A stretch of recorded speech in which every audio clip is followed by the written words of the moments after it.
Can you just talk about the wide receiver competition a little bit and how it's going? It's going pretty good. I think the guys are competing. They're learning, improving.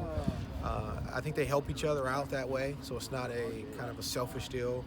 Guys are competing, and they know that. But at the end of the day, they want everybody to be successful, and so I'm happy with the group. With the injury to Isaiah in the practice this weekend, how does that change things for the rest of practice? It's just another guy gets an opportunity. Another guy's getting those reps. That's really the biggest thing. What have you seen out of some of the younger guys through the first start of 2 weeks? They're eager. They want to learn. They want to do it right.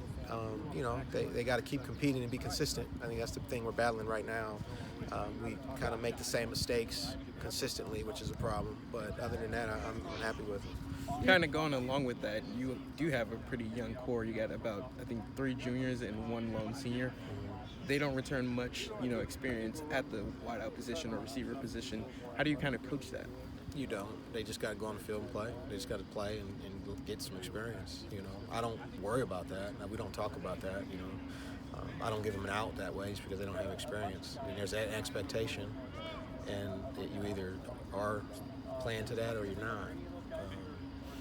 There's some things that they'll learn. Everything's a learning experience, but that's life. And so nobody's going to feel sorry for them because they haven't played. We're going to line up against Ohio State. They won't care. So we got to have that mentality. With that lone senior, how is Timmy kind of taking on a leadership role in that room? Timmy's awesome, man. He's consistent. He's done it before. He can grab those young guys and put his arm around and go, hey, this is how I handle this. This is what you need to look out for when we do this.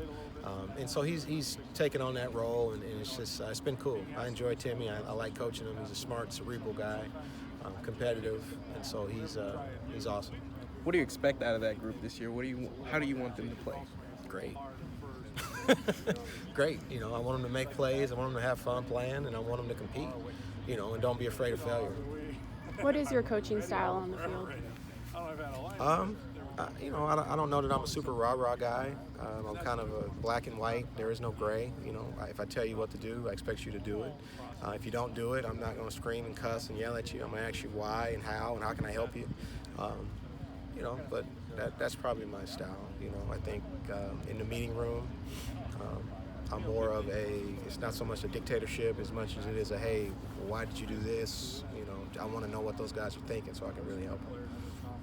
How do you improve on what they've done last season? Obviously, you weren't here, but they had 11 passing touchdowns last year. How do you improve on that? You only returned 5 in this group. By not comparing it to last year. I think every year is a different year. I didn't coach them last year. They didn't play for me last year.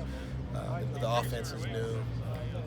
We're going to set our expectations based on what we do and not compare it to last year and kind of see where that takes us. But, those kids got to know they got a clean slate, and they can't let the ghosts from last year beat them again. And we're moving forward. We don't talk about last year or what they did or compare it. It doesn't do anybody any good. Obviously, the spring is kind of laying down that groundwork. Where do you feel like this group is right now? We're better than we were 2 weeks ago, which is all you can ask for. I think my expectation is Friday we'll be better than we were today, and just keep improving.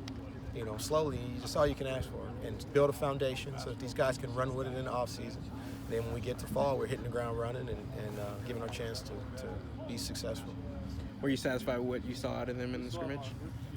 Yeah, there was some good and some bad, but everything's a teaching, moment, and even the good is, we got to be consistently good, and that's what we need to get to right now, is that there's an expectation and a comfort level of what, as a coach, your guys are going to do, and we keep battling consistency, and that's what we're doing right now. It's not so much about the opponent as it is about us and being consistent.